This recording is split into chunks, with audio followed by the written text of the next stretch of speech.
Beatriz e esse é o Lado B. No vídeo de hoje eu vou trazer mais 7 livros que podem ser lidos em um dia. Quer parar? Como que eu começo? Eu já fiz um vídeo aqui no canal com livros que podem ser lidos em um dia.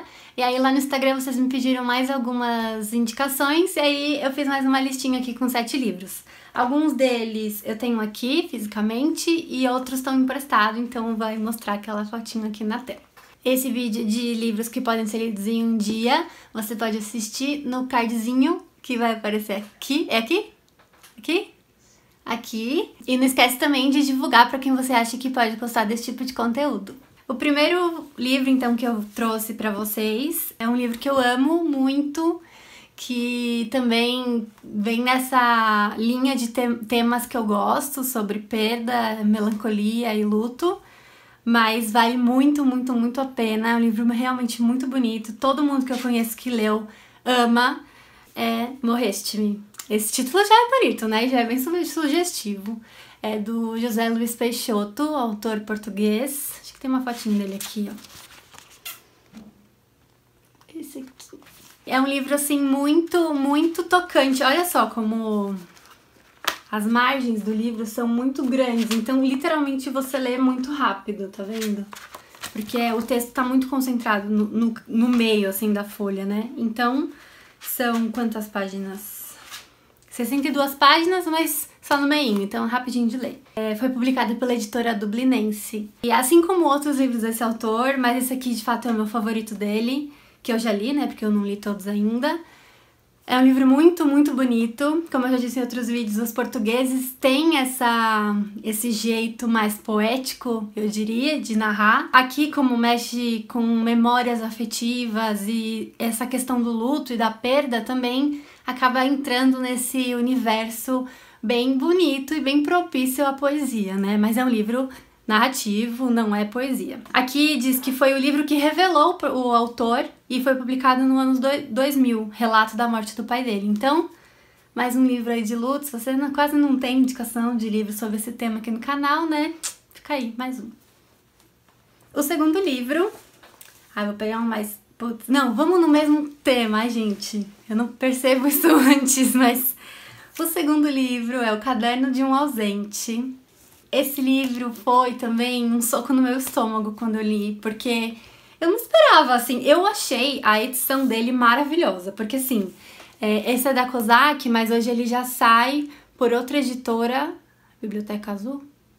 Vai aparecer aqui a capinha da edição nova dele, que agora sai na trilogia do Adeus, que eu não li ainda os outros 2 livros, eu preciso ler, mas esse primeiro, do Carrascosa, que eu também já falei várias vezes aqui no canal, ele foi então publicado pela Kozak, que é uma editora que não tem mais, né? Eu li esse livro em 2014. E, olha só, é um caderno de um ausente. Então a proposta é, o pai, é um narrador que é o pai de uma menina, e é assim que ela nasceu, ele quer que ela conheça como ela foi esperada, como foi aquele processo do parto dela, quem são os pais dela, porque ele já tá numa idade mais ou menos avançada, ele acha que ele pode morrer, então ele não quer que ela perca essas memórias que ele traz tão carregadas de afeto por ela, que acabou de nascer. Mas, por ter esse peso da ausência, a lacuna e a ausência tá expressa, assim, fisicamente no texto. Então, por exemplo, aqui, ó, tem uma lacuna, um espacinho, tá vendo? E isso acontece em vários momentos do texto, ó. E assim, não são palavras que, eu tô lendo aqui, sabe, não entendi. Não, é mais uma questão estética, ou será que tiraram uma palavra importante? Mas dá pra entender, de qualquer forma. Também dá pra ler de uma sentada só, uma vez só. Muito, muito, muito bom, porque o final eu achei inesperado, sabe? Eu tava esperando uma coisa acontecer e aí foi totalmente outra. Então isso também já me ganhou. Fora que o nome da menina é Beatriz, então parece que tá falando comigo. Então eu fiquei muito, muito emotiva ali nesse livro. Maravilhoso, maravilhoso, maravilhoso, super indico.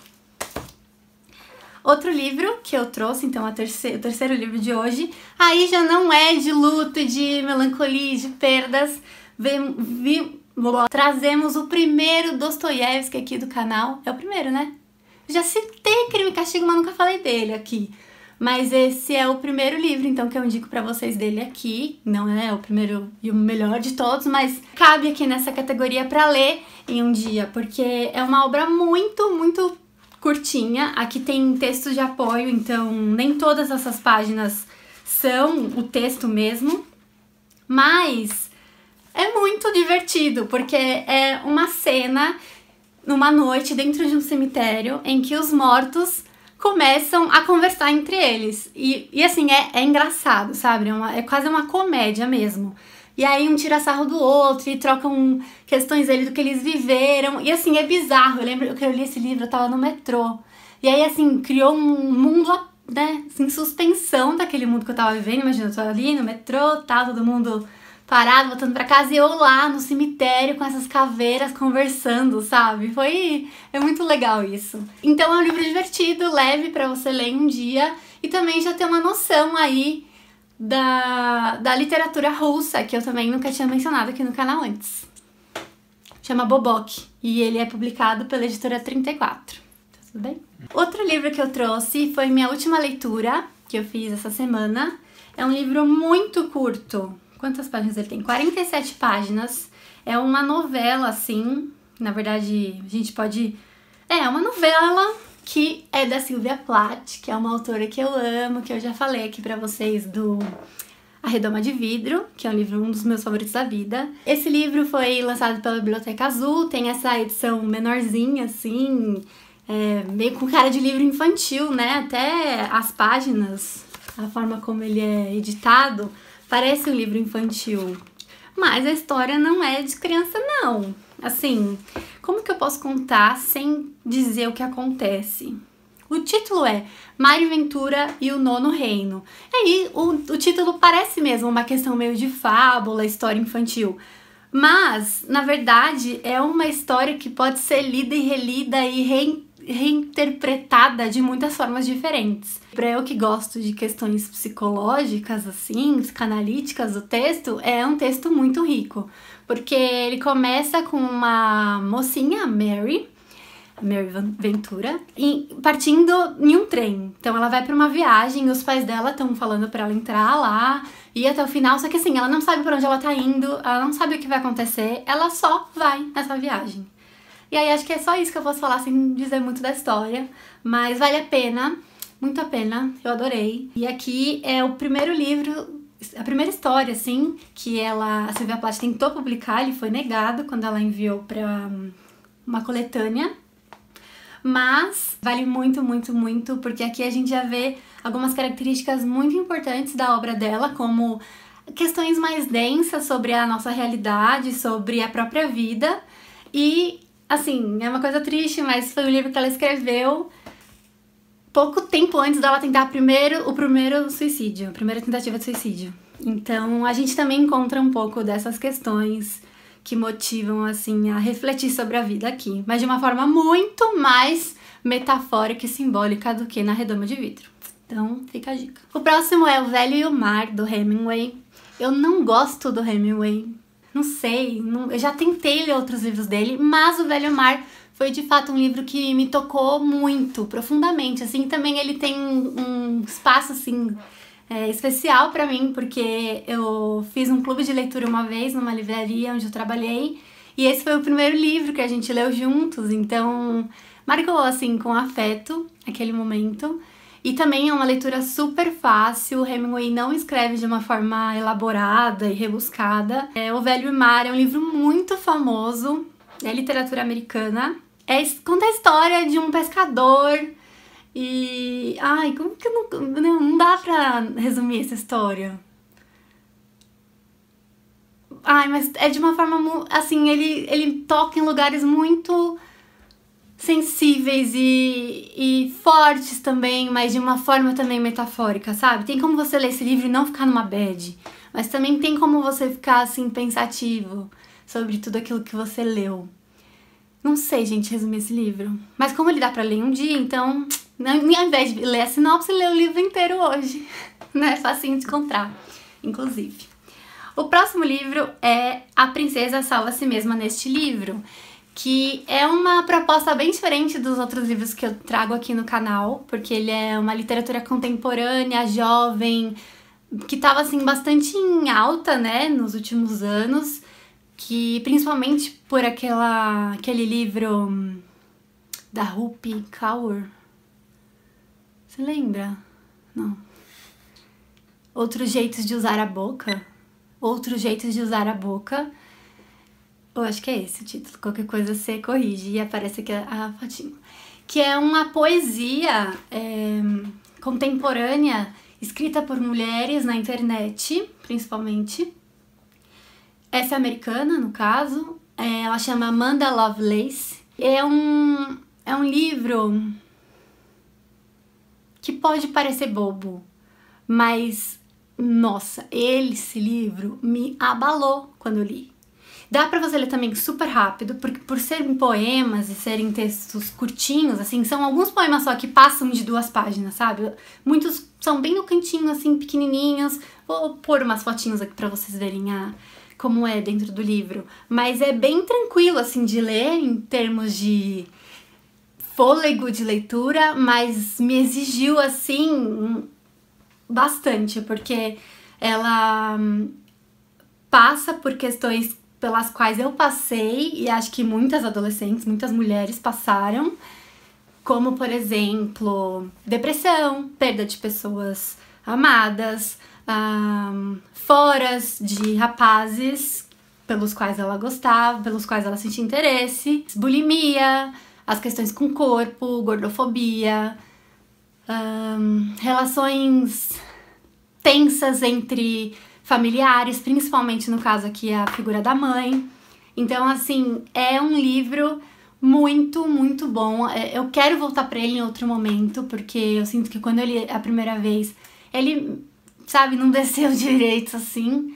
Pode parecer meio bobo, assim, pra algumas pessoas me ouvirem falar assim de um livro tão simples, entre aspas. Mas ele, de fato, ele toca em questões muito difíceis de digerir, assim. E foi muito, muito corajoso por parte da autora de trazer esses recortes, assim, da vida dela de uma forma tão honesta, né?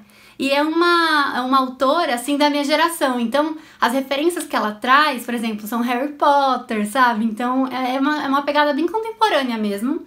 Super fácil de ler, mas que tem essa questão de ser um pouco pesado. E eu também gosto da ideia da princesa salva a si mesma nesse livro, né? Ela não precisa de um príncipe, né, pra resgatá-la no final. Esse livro, ele foi lançado pela... não lembro. Aparece aqui depois.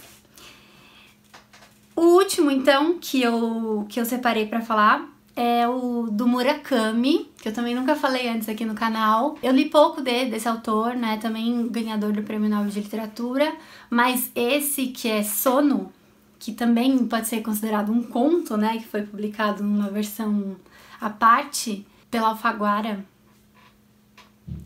Eu tava na livraria na época que eu li, e esse livro me deixou bagunçadíssima. Porque a primeira premissa dele eu amei, porque eu me senti ali representada. É uma moça que já não dorme há mais e mais de semanas.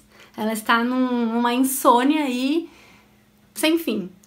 E aí ela já tá cansada de não conseguir dormir, então ela começa a reler grandes histórias da literatura, por exemplo, Ana Karenina. E aí eu achei isso muito genial, porque inclusive naquele momento eu estava passando por um momento de insônia, então eu falei, gente, surreal, né? E ele tem umas imagens, umas ilustrações nesse livro muito bonitas, ele é todo azul, assim, todas as imagens são em tons de azul. É muito, muito bonita essa edição mesmo. E tem aqueles finais, assim, que você precisa conversar com alguém pra ver se você... Como assim? Como assim? Acabou assim? O que aconteceu? Será que eu entendi direito, sabe? Eu gosto muito desse tipo de história, né, que acaba assim. E aí o que acontece é uma coisa assim surreal, que coloca a nossa realidade em suspensão mesmo, pra entender se aquilo tudo que acontece ali, como acontece, de que forma acontece, e é muito bom. Aí eu lembro que eu indiquei pra vários clientes e falava, depois você volta aqui pra conversar comigo sobre o final. E foi muito legal, porque algumas pessoas voltaram e assim rendeu discussões bem legais.